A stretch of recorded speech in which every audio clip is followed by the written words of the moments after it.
सर्वे भवन्तु सुखिनः सर्वे सन्तु निरामया सर्वे भद्राणि पश्यन्तु माँ कश्चित् दुःख भाग भवेतः।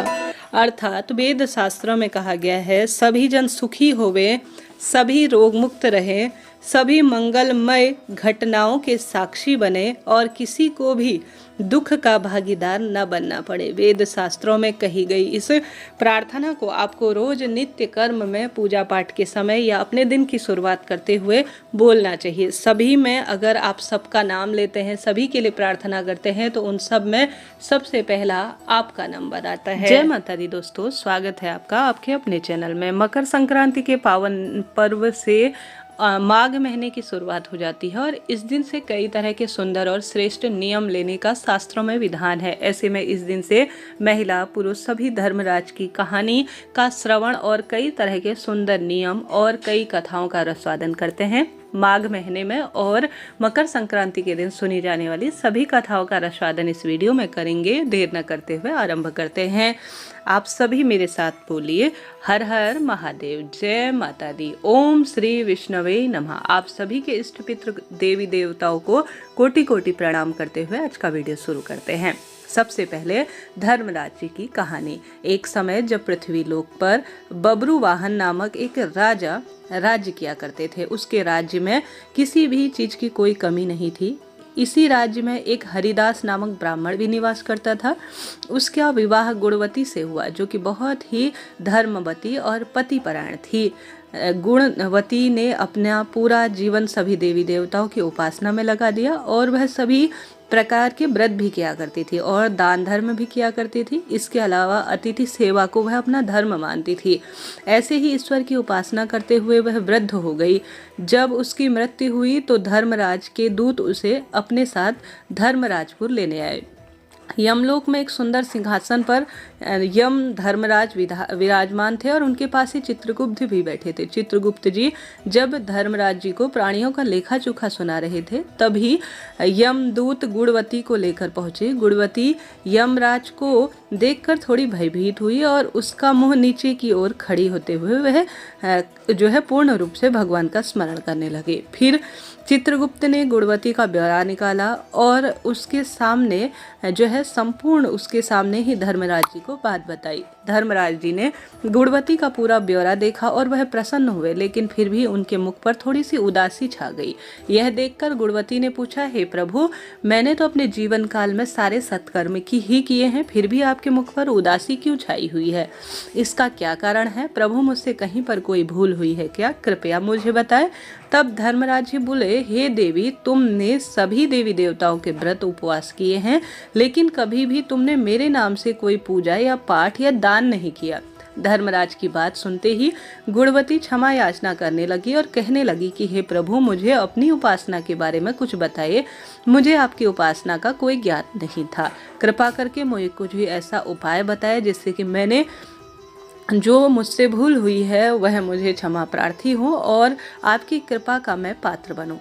मैं आपके मुख से अपनी भक्ति का मार्ग सुनना चाहती हूँ और मेरी कामना है कि मृत्यु लोक पर वापस आकर मैं आपकी भक्ति करूँ और सभी लोगों को इस बारे में बताऊँ। धर्मराज जी ने बताया, जिस दिन सूर्य देव उत्तरायण में प्रवेश करते हैं यानी मकर संक्रांति के दिन मेरी पूजा करनी चाहिए और उस दिन से लेकर पूरे 1 साल तक मेरी पूजा करते हुए कथा भी सुननी चाहिए।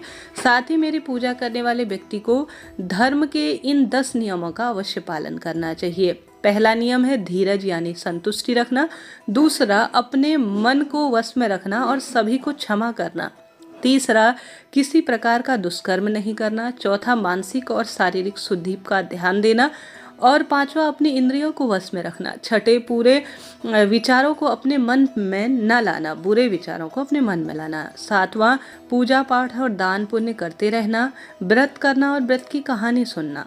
नौवां, सच बोलना और सभी से अच्छा और सच्चा व्यवहार करना। 10वां जो नियम है वह कभी भी क्रोध ना करना। इस प्रकार से यह 10 नियम है। धर्म के इन सभी लक्षणों का पालन करते हुए 1 साल तक मेरी कथा नियम से सुने, दान पुण्य और परोपकार के कार्य करें और अगली मकर संक्रांति पर इन सभी का उद्यापन करें। इसके बाद मेरी एक मूर्ति बनाकर विधि विधान से प्राण प्रतिष्ठा कराकर हवन पूजन करके करें और साथ ही चित्रगुप्त की भी पूजा करें और काले तिल के लड्डू का भोग लगाए। इसके बाद ब्राह्मण भोज कराए, बांस की टोकरी में 5 सेर अनाज दान करें। साथ ही किसी जरूरतमंद को गद्दा, तकिया, कंबल, छप्पन, लोटा और वस्त्र आदि का दान करें। संभव हो तो गौदान करें। धर्मराज से व्रत का पूरा कथा का सार सुनकर गुणवती ने पुनः धर्मराज से प्रार्थना की कि हे प्रभु, मुझे फिर से मृत्युलोक में जाने दिया जाए, जिससे मैं आपका व्रत कर सकूं और साथ ही इस व्रत का पूर्ण रूप से प्रचार प्रसार भी कर सकूं। इस पर यमराज जी ने गुणवती को धरती लोक पर फिर से जाने दिया। धरती पर वापस आकर गुणवती ने धर्मराज द्वारा बताए गए व्रत के बारे में अपने पति को बताया। मकर संक्रांति आते ही गुणवती ने उसके पति से यह कार्य शुरू कर दिया और व्रत के प्रभाव से उन पर धर्मराज की कृपा हुई और उन्हें मोक्ष की प्राप्ति हुई। तो इस तरह से यह धर्मराज जी की कथा सुनी जाती है। इसके साथ ही आज ही से सुंदर पोपाबाई और धर्मराज की भी कथा सुनी जाती है, जो कि इस महीने को पावन पवित्र करने वाली होती है। तो इस कथा का भी रसवादन कर लेते हैं। आरंभ करते हैं। कथा के अनुसार किसी गांव में एक भाई बहन रहते थे। भाई की शादी हो गई लेकिन बहन की शादी नहीं हुई थी। बहन का नाम पोपाबाई था। पोपाबाई हमेशा व्रत और नियम करती थी। एक दिन उसके भाई ने उससे शादी करने के लिए कहा, तब उसने शादी के लिए मना कर दिया। उसने अपनी भाई भाभी से कहा, मेरे रहने के लिए गांव के बाहर एक झोपड़ी बना दो, मैं उसी में रहकर अपना जीवन व्यतीत करूंगी। और उसके बाद उसने गांव के सभी लोगों से कहा, हे गांव वालों, आप लोग अपने गाय बछड़े को मेरे झोपड़े के पास घास चरने के लिए छोड़ देना। मैं सभी के गाय बछड़ों की देखभाल करूंगी। जो भी बचा कुचा खाना हो वह मेरे लिए भेज देना, मैं वह भी खा लूंगी। इस तरह बहुत दिन बीत गए। एक दिन उस देश का राजा शिकार करने जंगल को जा रहा था कि उसकी नज़र गांव के बाहर बने पोपाबाई के झोपड़े पर पड़ी। राजा झोपड़े के पास जाकर आवाज़ लगाने लगा, वहाँ कौन रहता है? जब कोई उत्तर नहीं मिला तो जो झोपड़े का दरवाज़ा था उसका दरवाज़ा जो है खटखटाने लगा। खटखटाने की आवाज़ सुनकर पोपाबाई अंदर से आई और पूछी, बाहर कौन है? बार बार दरवाज़ा क्यों खटखटा रहे हो? क्या काम है? तब राजा ने उत्तर दिया, मैं इस देश का राजा हूँ और तुम्हारे साथ विवाह करना चाहता हूँ। पोपाबाई ने कहा, अपने महल की ओर लौट जाओ, मैं पूरे पराये पुरुष का मुंह भी नहीं देखती हूँ। लेकिन राजा ने उसकी बात पर ध्यान नहीं दिया और बलपूर्वक पोपाबाई को उठाकर अपने घोड़े में बैठाकर महल की ओर चल दिया। महल की ओर चलते ही पोपाबाई ने राजा को श्राप दिया और कहा, हे राजा, तेरा राजपाट सब नष्ट हो जाए। महल में पहुंचकर राजा ने अपनी रानियों को सारी बात बताई। पूरी बात सुनकर रानियों ने राजा से अनुरोध किया कि पोपाबाई को सही सलामत उसकी झोपड़ी पर छोड़ आए। रानियों के कहे अनुसार राजा पोपाबाई को उनकी झोपड़ी पर छोड़ने चल पड़ा। रास्ते में पाप की नदी आई जिसमें राजा डूब गया। पोपाबाई मृत्यु के बाद धर्मराज के दरबार पहुंची और वहां धर्मराज जी ने उसे स्वर्ग का राज दिया। किसी गांव में एक सेठ सेठानी की मृत्यु हुई। वह दोनों मृत्युलोक से स्वर्ग की ओर लाए गए, लेकिन स्वर्ग का दरवाजा बंद था। तब दोनों ने धर्मराज जी के स्वर्ग का द्वार खोलने के लिए विनती की। तब धर्मराज जी ने कहा कि इस प्रकार पोपाबाई का यह राज है। सेठ और सेठानी ने हम पोपाबाई को नहीं जानते। तब धर्मराज ने कहा कि तुम दोनों को 7 दिन के लिए मृत्युलोक में भेजता हूँ। वहां जाकर 8 खोपरे में राई भरकर 5 कपड़ा ऊपर से रखकर कहानी सुनना और उद्यापन करना। इस प्रकार जो है तुम करना और इस प्रकार कहना, राज है पोपाबाई का, लेखा लेगी राई राई का, बोलो पोपाबाई की जय। इस तरह से यह पोपाबाई की कहानी सुनी जाती है। अब इसके अलावा आज के दिन पथवारी जी और सूरज देवता की भी कहानी सुनी जाती है। तो हम सभी सूरज भगवान की कहानी भी यहाँ पर सुन लेते हैं। मेरे साथ आप सभी बोलिए, सूर्य भगवान की जय। तो आज के दिन सूर्य भगवान की कथा सुनना भी बहुत अधिक लाभदायक माना जाता है।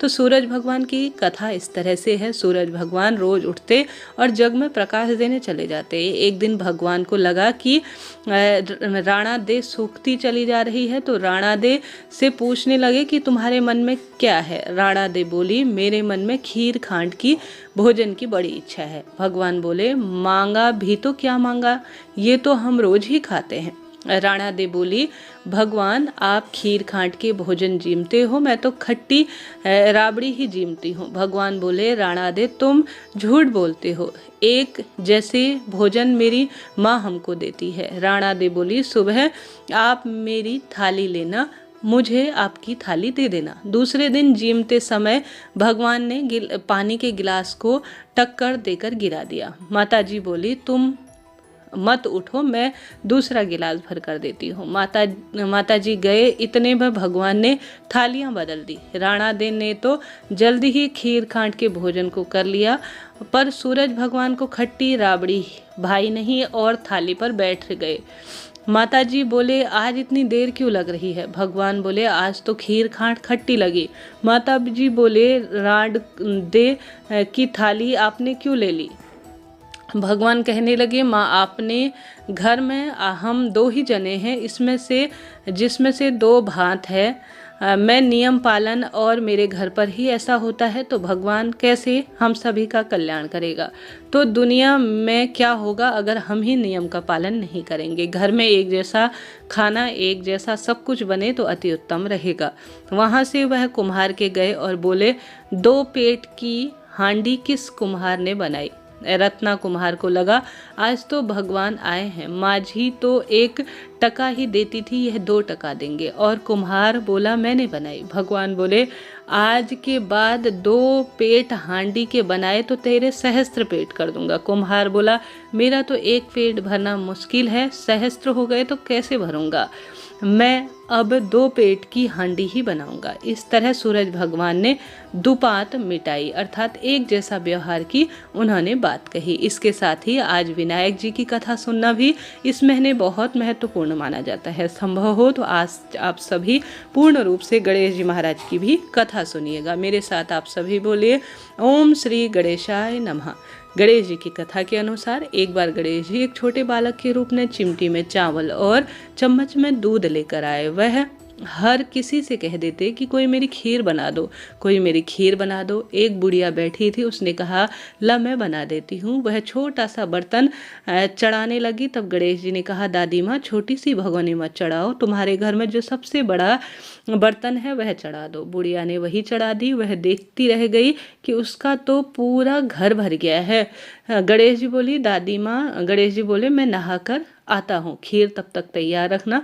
तो बुढ़िया के पोते पोती खीर खाने के लिए रोने लगे। बुढ़िया ने कहा, गणेश जी आपका भोग मैंने बना दिया है, कहकर चूल्हे के थोड़ी सी उसने खीर डाली और कटोरी भर भर के बच्चों को खिला दी।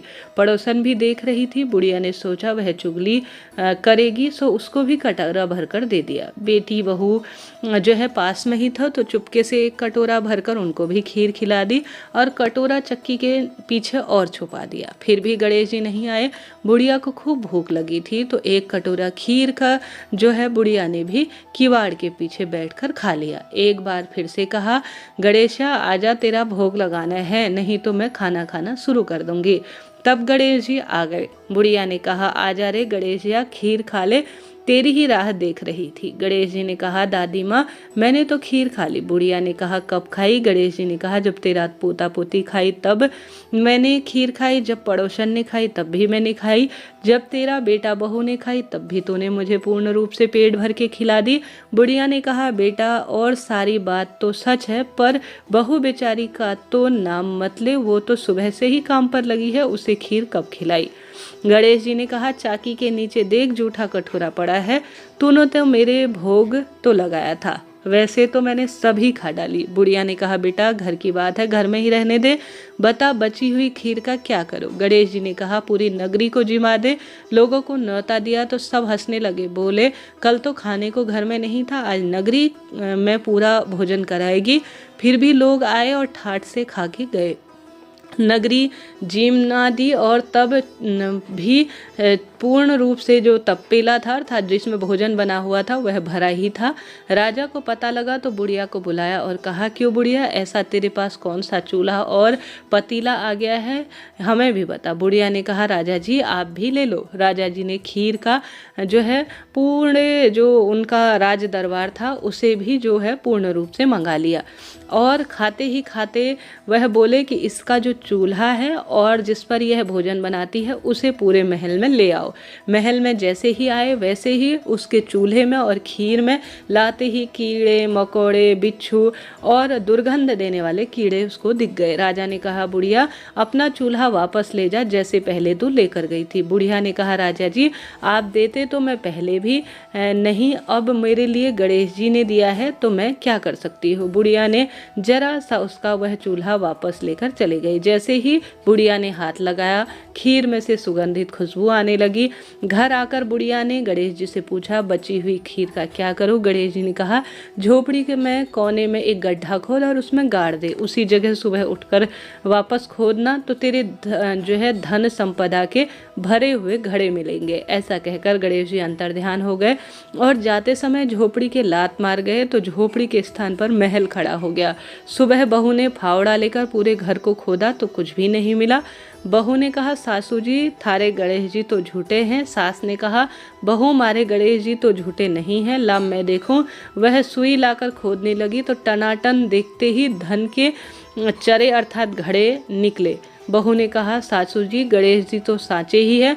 सास ने कहा, गणेश जी तो भावना के भूखे हैं। हे गणेश जी, जैसे तुमने उस बुढ़िया को अन्न धन के भंडार दिए, नगर को उसने भोजन कराया और सभी के इसी तरह से भोजन के भंडार भरना। जो भी कहानी कहे हुंकारा भरे और कहानी सुने उसके जीवन में कल्याण करना। इस तरह से यह कथा है। अब इसके साथ ही धरती माता की भी आज के दिन कथा सुनी जाती है, उसका भी रसवादन कर लेंगे। तो मेरे साथ आप सभी भी बोलिए, जय माता दी, धरती मैया की जय।